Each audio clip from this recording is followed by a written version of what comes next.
said. The Walking Dead Destinies is not good. Better yet, I'll go out and say it, the game should simply not exist. I've played a little over 3 hours of the game so far, and in no way would I call this a full review, but I doubt my thoughts are going to improve the longer I play. What seems on the surface to be an incredible idea for a game to be able to change the course of the Walking Dead story based on your decisions sounds great. However, this initial idea has devolved into something that is completely devoid of anything of value or fun. The Walking Dead Destinies is essentially a poorly made Xbox 360 game placed on a next-gen console that costs $50. Did I mention that it's $50? That's right, for $50 you can get a game with graphics that look like this and gameplay that looks like this. In this video, I'm going to discuss my thoughts on the game and show you exactly why you should not buy The Walking Dead Destinies. Oh, no. The Walking Dead Destinies is essentially a retelling of the Walking Dead story. The main draw of the game is that you get to make key decisions throughout the story that can actually change the outcome and the characters that are with you. If you want Shane to survive instead of Rick, then you can make that decision, and from there on out, you'll have Shane instead of Rick. So you're essentially changing the story of The Walking Dead and seeing what that outcome would be. Pretty incredible, right? The game is supposed to feature over 150 possible ending variations as well as 3 possible final bosses for the game, which all sounds great until you actually get your hands on the game. The problem with The Walking Dead Destinies is that it's just a mundane story with bad gameplay.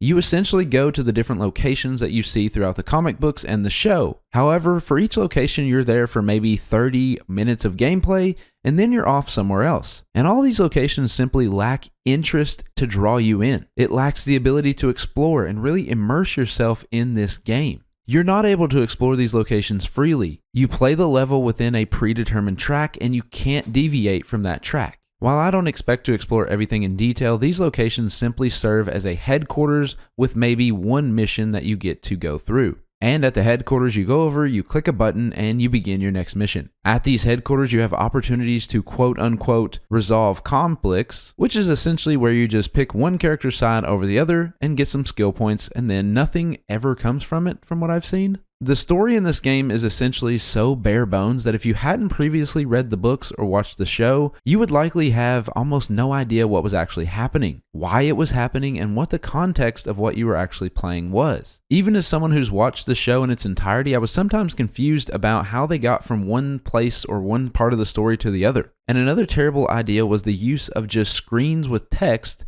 to try and fill in these background stories. Sure, you get some of the information, but it just seems so lacking compared to actually playing through those events or even having some cutscenes to tell you what happened. The lack of cutscenes in this game is quite baffling. As you've likely noticed already, the game has very few actual cutscenes, but rather uses still images of characters with voiceovers. Yeah.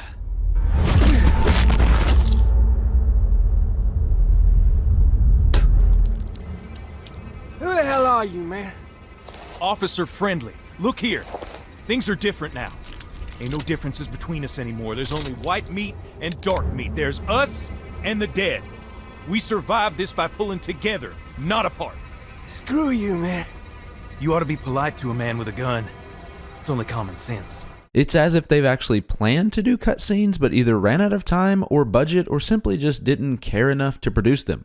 And I do want to say that this video is in no way disrespectful to the developers and the individuals who actually worked on this game day in and day out, as I'm sure those individuals had great plans for the game and actually wanted it to be a fun experience. However, as we know in this industry, when it comes to the actual decisions and what gets put out there, it's often out of the developers' hands. Another thing worth noting is that this game crashed multiple times while playing on an Xbox Series X. Specifically, it kept crashing at the key moment when I had to decide whether to try and defuse a tense situation between T-Dog and Merle, or to just go ahead and handcuff Merle. The first couple of times, I tried to handcuff Merle to stop the situation because I wanted to choose T-Dog's side. However, after the game continued to crash, I had to choose the other option, meaning that, minor spoiler, but T-Dog ended up getting handcuffed and taken out of my game. So if he was one of the characters that I wanted to keep and see what happened, Well, that option was taken from me and there was really nothing I could do about it. So let's discuss the visuals and the characters. First off, let's discuss the horrendous character models, both in-game and during the cutscenes. As you can clearly see, the visuals in this game are some of the worst visuals we have seen in a next-gen game thus far. To be completely honest, some of the characters look hilarious, especially one of the main characters, Rick Grimes. Oftentimes his face is totally morphed into some weird cartoonish character,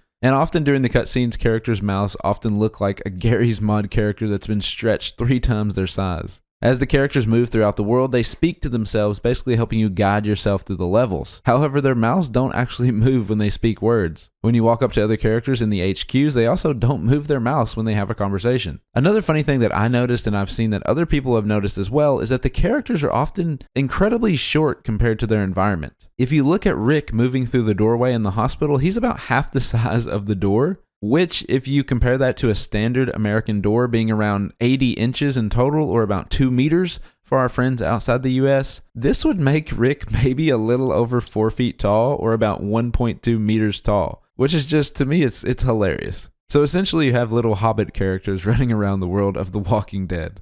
While there are some character models that are decent looking, such as Glenn or Herschel or Maggie, the majority just look below par, to say it nicely.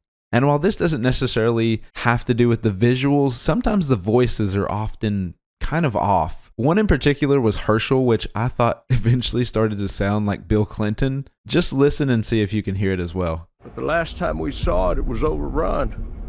We couldn't get near it. Another issue I have with the game is just the environments. While some of the environments look okay, the majority are lacking any sort of interest and are often very repetitive. The assets are used over and over, and eventually you just get tired of seeing them. Here are some barriers that you need to go across. Here are some boxes that you can smash and there will possibly be some items in. Here are some cars that we're going to reuse over and over and over. And not to mention, you're going to see the exact same walkers hundreds and thousands of times over and over. And sometimes you'll see them all together, as you can see in this clip here. However, one hilarious thing is that when you kill the walkers, oftentimes their bodies will just freeze in midair. Sometimes their head is not even on their body anymore, and they're just frozen with no ragdoll effect to be seen whatsoever. It's once they die, their body is just stuck. So moving on to combat and gameplay, one of the biggest elements of this game is supposed to be the game's stealth. In the world of The Walking Dead, being stealthy and being not seen or spotted by the walkers is incredibly important. However, the stealth in this game is just simply, to say it, it's just terrible. Sure, you can do some upgrades where you can make yourself less detectable, you can move faster while you're crouching. However, walkers will still spot you even if you're behind cover sometimes. One of the funniest things about stealth that I found is whenever you're in a smoke or whenever you're in a bush,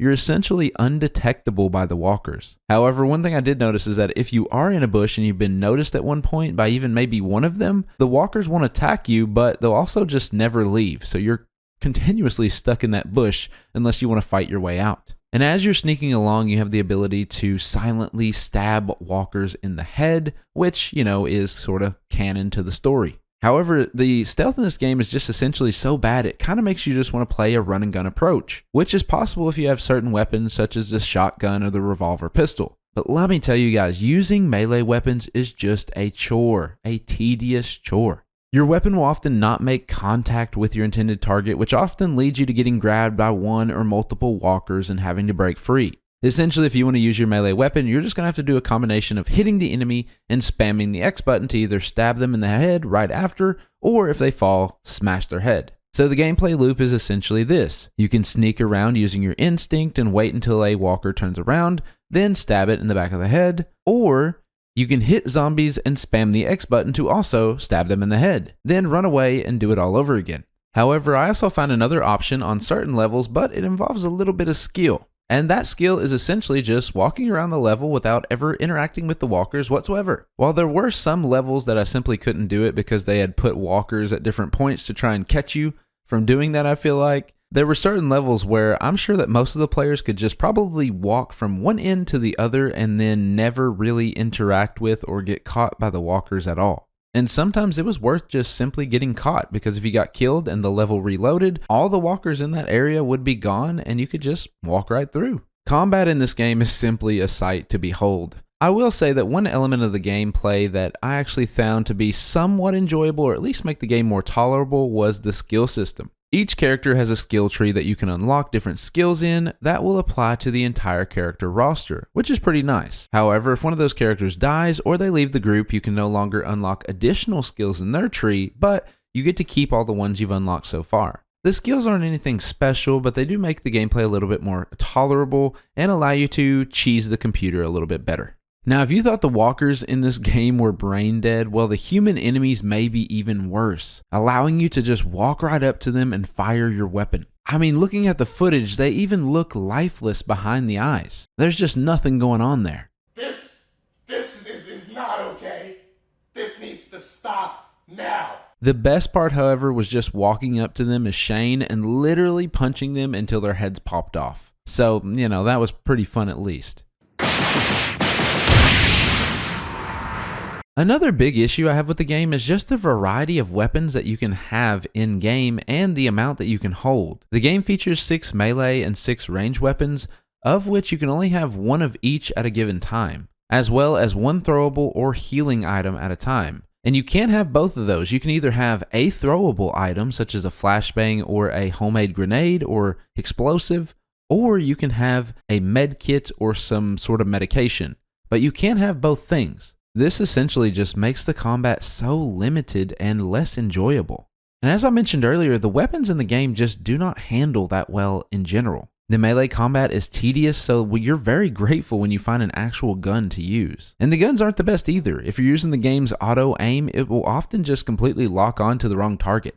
There may be a walker right in front of you, but it will often choose one of 4 that are behind that one. Again, leading to you getting grabbed and then overwhelmed, having to break loose. And one of the game's key features of combat is the stress system, which is supposed to add another layer of dramatics to the combat. And once you get grabbed or overwhelmed and break loose, then oftentimes you will have a stressor applied to you, which essentially means you have to do 1 or 2 executions on walkers to get back your full health. These stressors may make it to where you can only walk or roll for a certain period of time, or use light weapon strikes, or use heavy weapon strikes. However, what can sometimes happen, especially if you don't have ample meds nearby, is that you can often get stuck in a repetitive stress loop, where you'll attack one walker, try to build up your adrenaline to do the execution so you can get rid of this broken state, just to simply get grabbed after you hit the first walker. And this was especially bad during the first boss battle, or possibly I guess you'd consider it the second boss battle between Shane and Rick. Minor spoilers here, but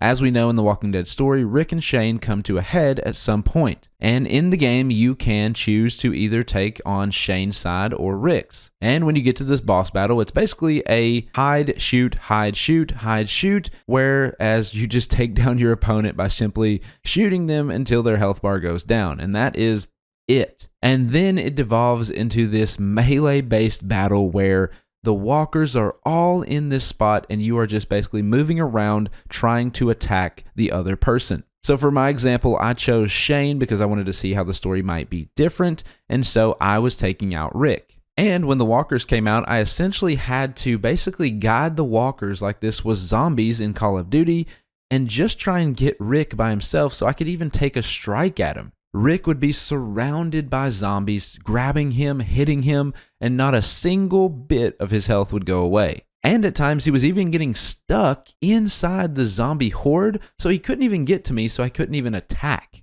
So it was essentially playing a game of, can I move the zombies around so that Rick can actually get free, so that I can dodge his attack and then hit him once every 3 minutes, which turned what should have been maybe a 5-minute boss fight into like a 10 or 15-minute boss fight of me trying to walk around all the walkers and then get one quick hit in on Rick so I don't get grabbed and then run away. I would go into more detail on the stress system, but that's pretty much all it is, and it's just not worth talking about. It just really adds another layer of frustration to the game's combat. Now, some situations in the game can actually be fun. Again, minor spoiler, but during one of the missions where we have to save Carl and Lori, we get the first chance to use the revolver and the shotgun to just blast through some walkers, where we're just picking off one after the other as the horde closes in. A real classic Walking Dead moment. Now, this shows the potential for the game having some good moments, but these moments are just far and few between. While there's likely so much more that I could say about this game, and I may even make a follow-up video if I decide to actually finish the entire game,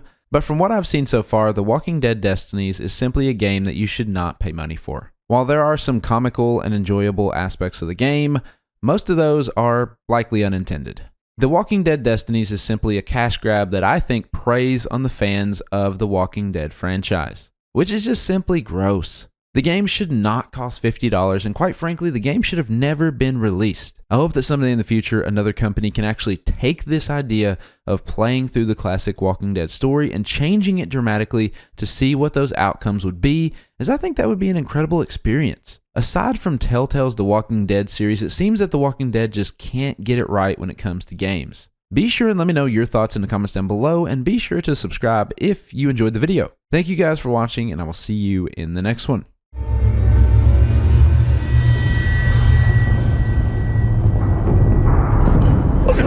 No, no, no, no, no, no, no! Wait. Hey! Wait!